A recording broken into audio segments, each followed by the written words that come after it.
Good afternoon. Welcome to this week's webinar, the SONAR Market Insight. We're starting a new series here with Zach Strickland, our resident market analyst, and myself, Brad Ganane, part of our SONAR team. As always, for the users that have been on webinars previously, the Q&A ribbon on top of your screen to ask questions as we go throughout. We're going to keep this similar to last week's model. We're going to go through about 30 minutes of introing a few new things going into SONAR, also doing a couple market analysis, some markets to keep an eye on with some of the new data and some things that we're seeing internally, and some of the things that are new that we'll go over. Out of service violations by state now available to view. We're also adding next week by Monday for our SONAR users that are listening. We're adding roughly 3 times the amount of lane data that's currently available from a tender rejection standpoint. And we can hear the cheers, so that is a good thing. And we are going to also go into a little deeper market analysis and explaining what is SONAR, Zach, and how is it maybe different, or how should it be viewed by our users and by people that are seeing it for the first time? Is it a load board? Is it a pricing tool? What is it exactly? Well said. Thank you. All right, so we'll go ahead and start with what's new in SONAR this week. So I have pulled up here the total violations reported to FMCSA for the state of Maryland, and the ticker code for this is VIO. And you can see here as well that we now have OOS, which is out of service violations reported to the FMCSA. And this is part of a new kind of data set that we're kind of developing as a kind of a risk management compliance type section of SONAR. So for, people in the asset side, if you need a quick look to see just how easy it is to operate in individual states, you take a look over here at the violations and say, okay, I'm running heavy in Arkansas this week. What's that state like to operate in? I can see that it has approximately 1,452 total violations reported in the month of August. And you can compare that to various other lanes. If you're seeing a heavy month of violations, that particular state was probably targeted. They probably had some quotas to meet as they're running through. Here's the ELD mandate. So the violations shot up in the month of April in Arkansas, for instance, for the ELD mandate. It's just something to be mindful of in terms of where you run, how you operate. Obviously, some of these states are going to be a little bit more prone to roadside checks and inspections than others. And this is just a tool that will help you more easily pick out where that is, especially over time. Out of service are the violations that result in the out of service. So something like drinking and driving, that'll pull anybody off the road real fast. Various other things like, there's about a list of 30 or 40 things that are pretty serious that'll pull you out of service real fast. Again, it's similar to the violations. You just kind of want to know where a state's kind of operating on this pattern. Mm-hmm. Sure. Anyway, this kind of ties into the accidents per state that we put in there last week. Again, a safety and compliance type mentality. Where's the safest states to operate in, and so forth, because some of that insurance cost does get passed along to carriers. I know even brokers have an interest in that, even though it's not maybe directly implied. It's just one more thing that you can look at in SONAR. As we develop that data, it'll become a little bit more clear on where, a lot of people have these safety tools already embedded in their systems. But this is a good place to kind of just give you a high level quick check of what's going on in individual markets, especially if you don't have access to some of these risk management tools that if you're not a large carrier or a large broker, you may not have access to some of these type data points. That being said, let's check out what's going on in the rest of the market this week. I'm going to pull up the Outbound Tender Volume Index just to give everybody a quick start, kind of a point of reference on where we're going with this.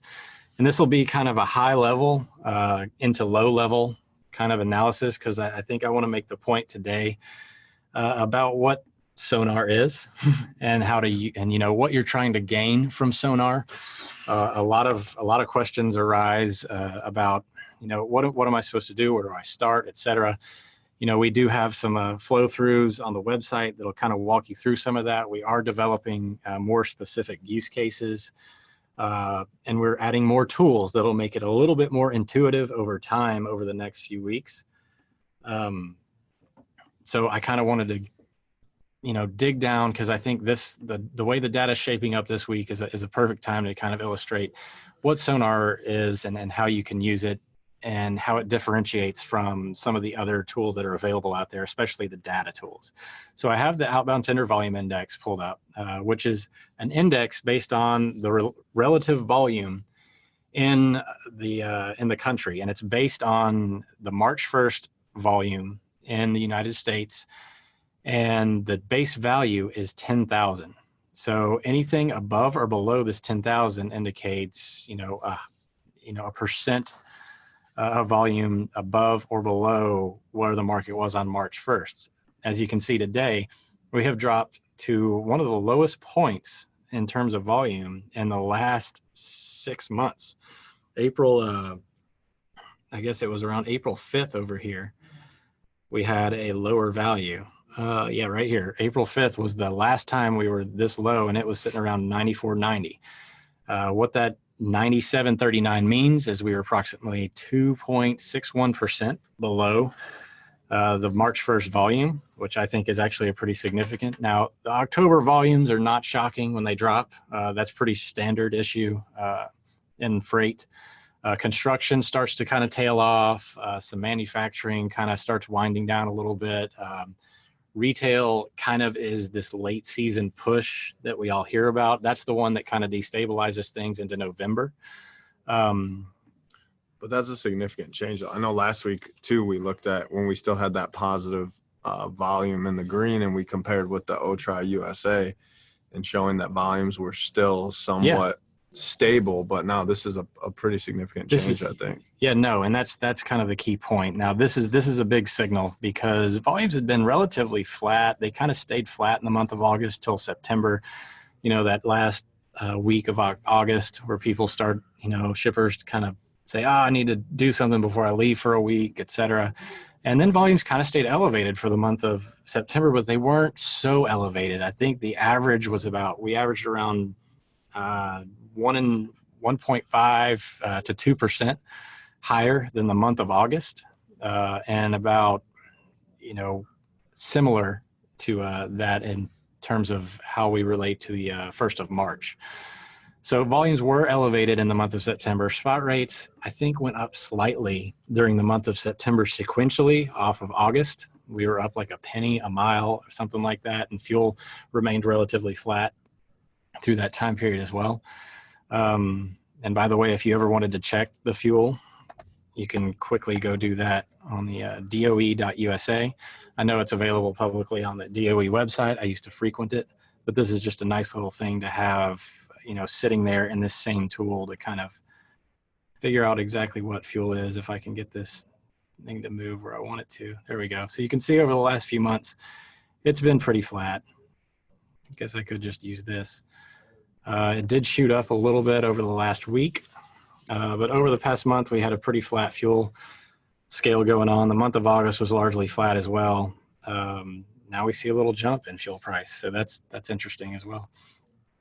But my point being, with the volume, this drop in value is pretty significant and certainly worth watching as we go into this kind of lower volume time period. I'm going to go ahead and pull up the OTRI USA, kind of start working our way through to see what all of this actually means in the broader sense. So tender rejections, for those of you that don't know, are essentially the rate at which a carrier rejects the contracted loads. So as a shipper sends an order over and the carrier says yes or no, right now we're seeing about 17% of the time the carrier is saying no thanks, which is an annual low. We're operating at a very stable time period, so things are remaining relatively flat. Now you might ask yourself, why haven't rates dropped off at the same rate that we saw tender rejections? Well, it is not a one-to-one ratio with rates to tender rejections. There's a lot of other factors involved in pricing that have nothing to do with what's actually happening. What SONAR kind of does is it tells you what's going on operationally in the market. It tells you how carriers are behaving. It tells you how much volume is moving. It tells you how much, the basic kind of sentiment around the type of freight that's moving. There's all sorts of operational variables that it's measuring. It is not measuring, the pricing managers or the brokers' margins. Mm-hmm. It is not measuring, everybody thinks capacity is high today, so the rates are 5% higher. It is strictly measuring the carrier's behavior around what they view the freight to be. And you get enough data points on that level, and you then have enough data to kind of get a general feel for what's happening operationally in the market. It has nothing to do with, they decided to raise their rates in Los Angeles to Dallas 10% today because they convinced, this one guy, this shipper, that, they had to, because there's no other trucks available. No, what this is telling you is that, hey, tender rejections are low in the country. And more specifically, I can go and check out OTRI Los Angeles to Dallas. If I need to go, and if I'm a shipper and I need to go and book this lane today, I'm going to go out here and I'm going to see, well, you know what? Looks like that's a pretty easy spot for most people to kind of operate in. I'm going to go ahead and pull off this.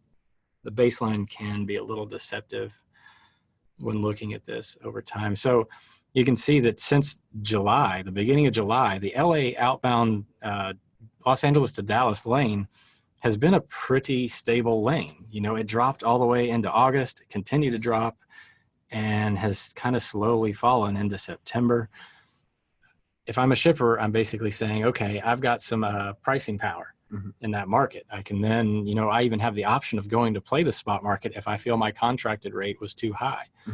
I have that option. And that's what this is telling me. It's not telling me anything else other than some basic behavioral patterns and operational trends. The volume tends to kind of be the thing that everybody relates to. So I like to look at that kind of first.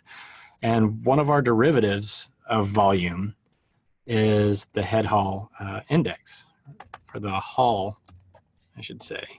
So I'm going to pull up LAX on the haul value right now. This is a pretty solid, this number right here measures kind of capacity over time. What this is telling us is that LA is at risk for a severe undersupply for any kind of, if there's a surge in outbound shipments right now, that market is probably going to destabilize, and you're going to see a very fast reaction in the spot market because this value right here is the outbound volume minus the inbound volume. Anytime you have more outbound than inbound, you basically will eventually run into a supply deficit. It's basic supply and demand here. So a lot of carriers kind of overcome this by deadheading, and they will build that into the price. One of the satellite markets of LA is Phoenix, which I'm going to pull up here and show you that it is a very oversupplied market. And so if I am a carrier, broker, I need to charge more to go into Phoenix than even I would. And I'm going to show you why here in just a second. Haul.Phoenix. That's talking and typing. Very underrated skill. So the Headhaul Phoenix market, you can see it's going, obviously most people understand that work in transportation, that Phoenix is a black hole for freight. It's very hard to get any kind of going in way over, it's way over the amount coming out. So a lot of it comes from Los Angeles. It's a natural like satellite area. A lot of the freight gets supplied to Phoenix from Los Angeles. So what we're seeing right now is a lot more inbound than outbound in the Phoenix market. Now we got that tropical system down there too currently, but that still doesn't seem to be making much of a dent in the area. Again, something to note that this tropical storm, Hurricane Rosa, whatever it was before it made landfall, flooding the area with its 1/10 of an inch of rain, not quite the impact maker that Florence was, and it wasn't expected to be, but it is worth noting that, freight markets haven't necessarily responded to that as much. Anyway, the head haul value being negative 76, and just a few weeks ago, it was sitting at negative 60. And you're thinking, well, what does negative 60 mean? So essentially anything with a value below negative 40 to 50 is an extremely oversupplied market. It means there's a lot more inbound than outbound, and the longer it stays that way, obviously, the lower the rates will get. And to the converse, when things kind of shoot up, like LA did, a positive 90 value, a 91, means that market is operating at an extreme deficit in terms of outbound load, the ratio of outbound loads to inbound loads. A lot of carriers are deadheading into this market, and they're probably deadheading from Phoenix, considering that it is very oversupplied right now. And it's more oversupplied than even it normally stands. So this is important to know, because over the past several months, I'm going to draw an average line and give you a value. So since May, or shoot, we can even go back to April, this market has been operating at about a negative 42 to the month of September. Since that point there, it's now averaging roughly negative 69. This means that there's definitely, you need to be increasing your rates going into Phoenix right now. That market has got, I mean, if you're a carrier, for instance, right, because it's got way too many trucks, not enough freight, very hard to get out of right now. So you have pricing power, you're saying, going into Phoenix. If you're a shipper, you probably need to be aware that if you have loads going into Phoenix, it's an extremely horrible, it's an undesirable market to go into. Yeah. Sorry, we got massive alerts on. Yeah. Flash flood warning, or what is it? No, it's some sort of presidential. But no, and you actually bring up an interesting point too with Phoenix, and something that we've been tracking really as of just the last couple of days is this Dallas market. And I think Phoenix operates as much more seasonal. Correct me if you think that's a bad assessment, but this Dallas market is, has a lot larger market share and is something that's been extremely soft in terms of outbound volume as it compares to its inbound for the duration of the data that we're showing here. But I think it's a really interesting one to look at, because I think there's a threshold that's hit in terms of taking cheaper freight, and having oversupply in a market until you just start saying, all right, it's not worth it to go there. And then we start to see these inbound rejections increase, and we start to see that alligator chomp of some of the data, and it creates kind of this volatile bubble, which I think we can show here. And I don't think it's quite gotten there yet, because the volume outbound of Dallas is still pretty low, but I think it's a really interesting thing to keep an eye on, as we've seen Dallas kind of deteriorate over the past couple months in comparison. And it definitely shows there, it's the lack of freight coming out of there, or, kind of the normalized values. People have been, especially over the past week, it looks like, declining to go there at an increasing rate. So we're creating this capacity bubble, I guess we'll call it. That's the exact right word to use. The bubbles are the ones that eventually get popped. Yeah. I like the term you used, alligator mouth. Anybody that's into trend analysis, such as geeky market analysts, like you. know that anytime that you have divergence or convergence of lines means that you're about to see a paradigm shift in, the fundamentals of the market behavior. So the alligator mouth that you're referring to is this right here. So you see we have the outbound tender rejection index for Dallas decreasing over the last little bit, and they kind of had followed each other until this point right here in August. Well, now you have this inbound rejection rate staying, roughly flat to slightly up since over this same time period. So the carriers have figured out, hey, there's not as much freight in Dallas as there should be, or that I'm expecting to have. Dallas is one of those markets that people don't necessarily realize is very seasonal. Over time, you'll be able to see that. Some people have this kind of, depending on your niche and transportation, certain carriers and brokers operate with, a specific type of freight or specific shippers. So they're very kind of clued in to their seasonal patterns, but they're not necessarily clued in to the national seasonal patterns. I used to work in a very niche industry, so I knew exactly when things were going to turn on and turn off. The key to kind of hedging your positions is knowing when is Dallas going to turn down so that I can supplement that freight and move it in different markets. If you're an asset-based carrier, this is obviously a lot easier said than done, because you now need to reposition your fleet, not going into Dallas as much. And what the outbound tender rejection index can tell you is, it's not just me.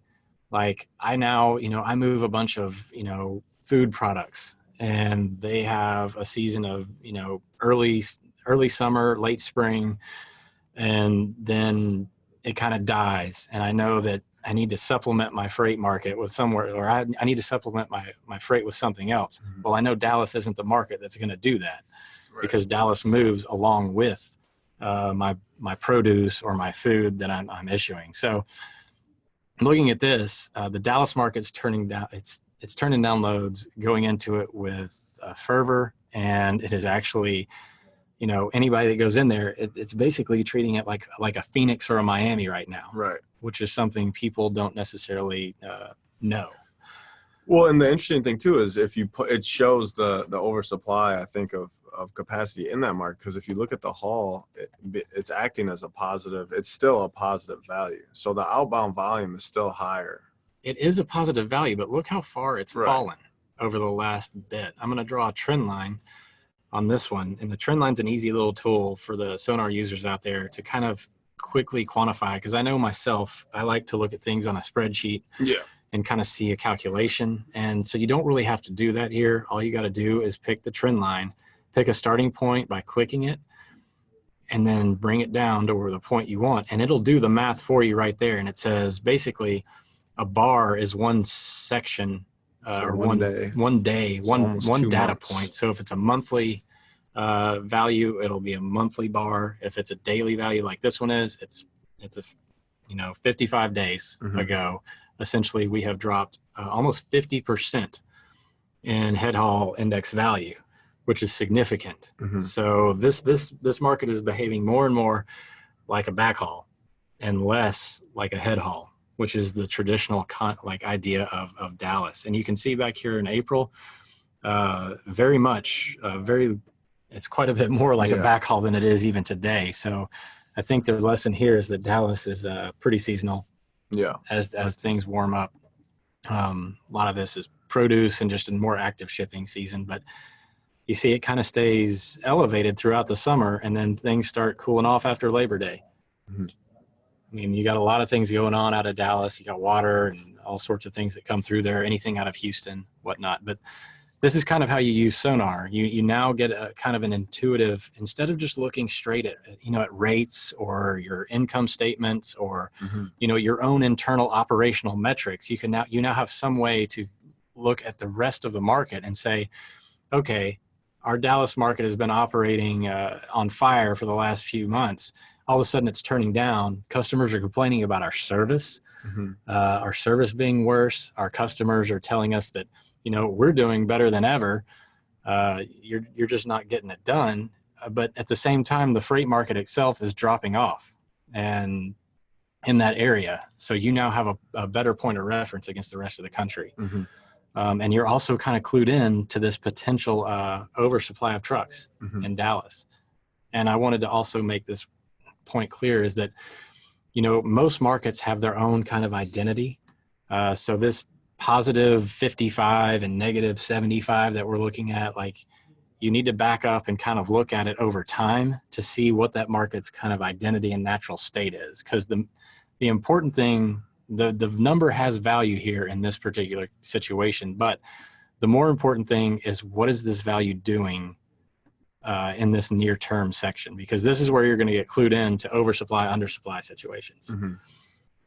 which is exactly what the Headhaul Index measures. Now, the last point I want to make on this is, okay, how do I find all this information? If I'm a broker out there trying to find some of my hotter markets, we've kind of been a little bit shipper, asset-based, carrier focused in this webinar.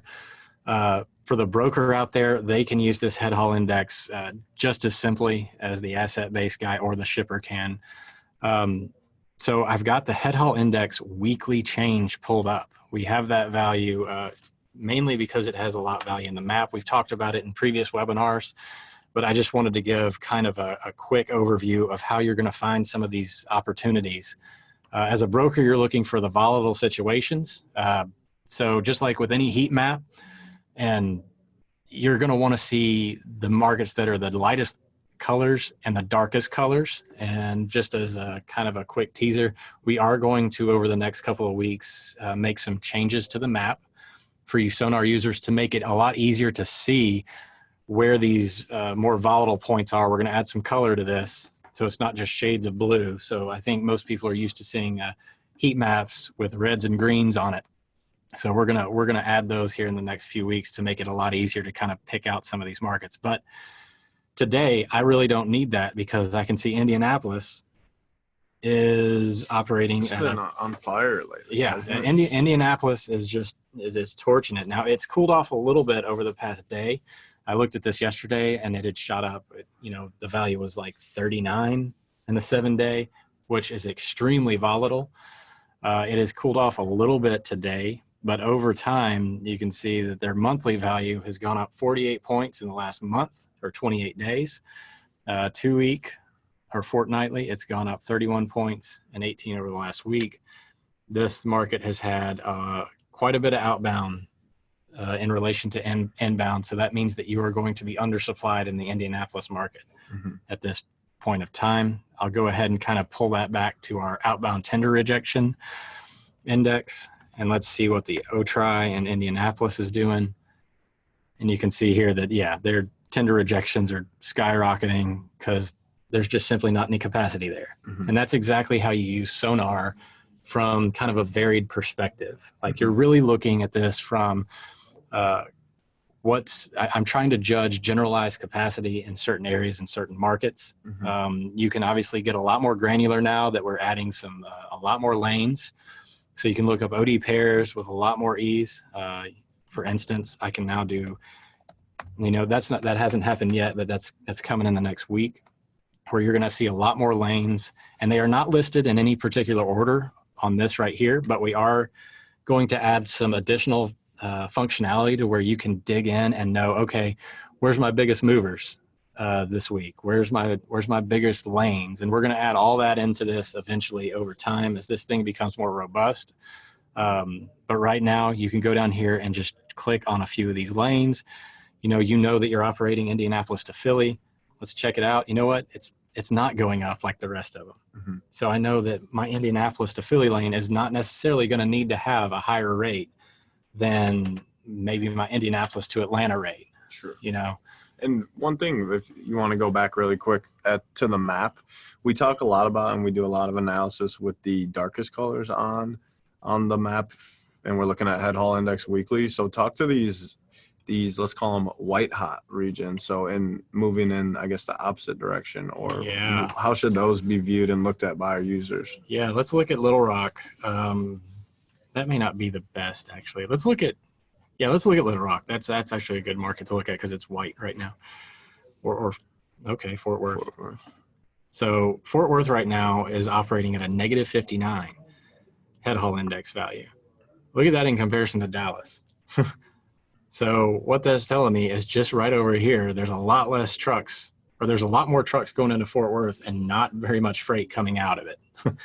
So if I'm actually as close as the Fort Worth market, they're definitely operating in an oversupply situation, not as much freight, just like Dallas is moving towards that. But Fort Worth for sure is one of those situations where I now have a significant oversupply of trucks.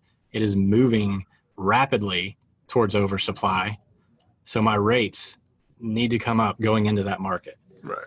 And this is something, being these markets are so close that they're each other's own worst enemies probably. Exactly. Because Dallas is probably stealing a lot of trucks, because they're so close to each other. Sure. No, Fort Worth and Dallas are very close. But obviously you have to think about it in terms of area. True. Fort Worth market does have a lot of this, desolate area over here. Dallas has more of the city, I guess I would call it the populated area, as people go down here to Waco and on the way to Houston. But there is this area out here that Fort Worth has. So the white hot, run me through shipper, carrier, broker. All right. So if I'm a shipper, and then we got to take some questions. I think we're pushing. I was trying to close it down, but anyway, I think this is a good exercise. So the shipper, looking at the white hot area, I have an oversupply in my market. If I'm shipping outside of Fort Worth, or I'm shipping from Fort Worth right now, I have some pricing power. I can actually jump out and play the spot market a little bit, probably get some good deals, depending on the brokers that are, trying to say, hey, we don't have capacity in the area right now. And you can actually say, no, you do have capacity right now, and I know it. Or you can even call up a carrier and say, hey, man, I'll cut you a deal.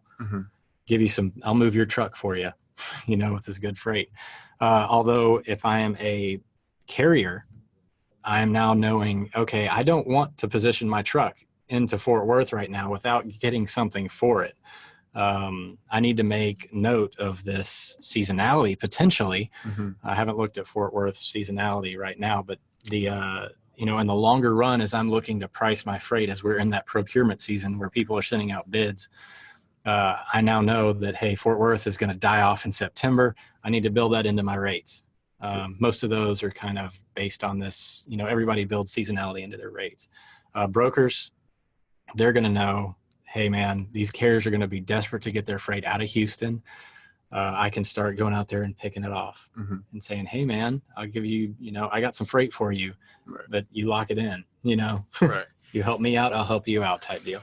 And for asset base too, I think a good thing with these white hot markets, if you will, is checking the surrounding areas too. So depending on where you're headed back to, where you're going to, maybe it makes more sense to deadhead halfway back to, get a similar, if not better paying load rate. Maybe there's a market close by that is kind of, more that's desirable. That's a solid point. Like, I'm ready to go to Houston, not Fort Worth, and ironically, maybe San Antonio. But again, the map makes it really easy. Even though San Antonio, you really do need to pay attention to this value.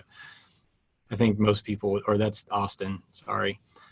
Some of these markets, even though they're blue on the weekly change, may still operate as a backhaul. Right, exactly. They're just less backhaul-ish than they normally are. So again, it's important to note the movements, but also note their identities as well. But at any given time, things become more backhaul or more head haul, depending on the time of year. And that's what we're trying to measure. Sure. So I think that we're running up on time. I think we got a couple questions that we'll grab and we'll stay on the line here for a little bit longer.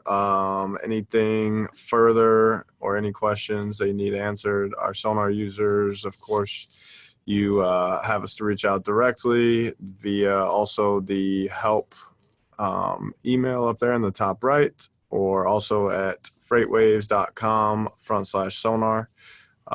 Again, freightwaves.com/sonar. And I think we have questions regarding the map and just the updates and when some new things will be coming in on the map. And we're doing a lot of changes to the map over the next 2 weeks. Approximately 2 weeks. You'll see those changes implemented over the next 2 weeks. We will let you know. Check out FreightWaves.com. We write the release notes and post it on there every time that we add. That includes any kind of new UI interface type tools. We try to keep everybody. We've now developed more of a cadence on how we're doing that. There's a process. We're only going to do one update a week to the UI and the data, and it's all going to happen at the same time over the weekend. So whenever we do that, we'll let you guys know on Tuesday what's going in that week. And also be sure to check out the release notes section on FreightWaves.com. That'll let you know exactly what we did. Yep. And as far as adding every data set that you can chart into a map function, some of it looks better than others on a map. Obviously, if we feel that it's more useful to look at, like a lot of these deltas, as we call them, the changes in the weekly, 2-week, and monthly change, they look a lot better on a map. They're easier to, you're trying to see volatility pretty quickly. Those are the ones that we really try to put on the map. And some of them just, they're not as useful on a map, but that's kind of how we go through the process. Because we could load as much data as we wanted to in here, but that doesn't necessarily make it a better product. A lot of the time you'll click on this and you're only going to look at a handful of these values. So we don't want to clutter and make it harder to navigate just because we think we can. We're really trying to dial in what people should be looking at, what's more useful than others. Sure. Yeah.